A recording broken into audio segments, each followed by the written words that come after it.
Mama Michael, let me ask you.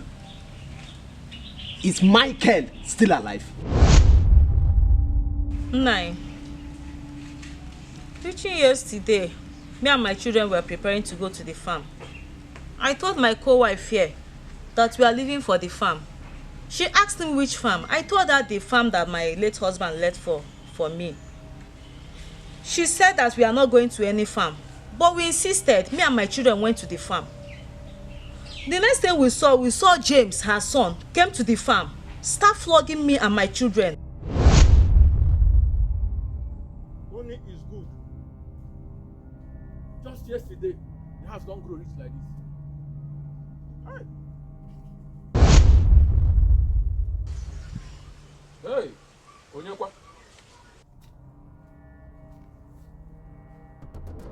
Hey, how can you come here? Yeah.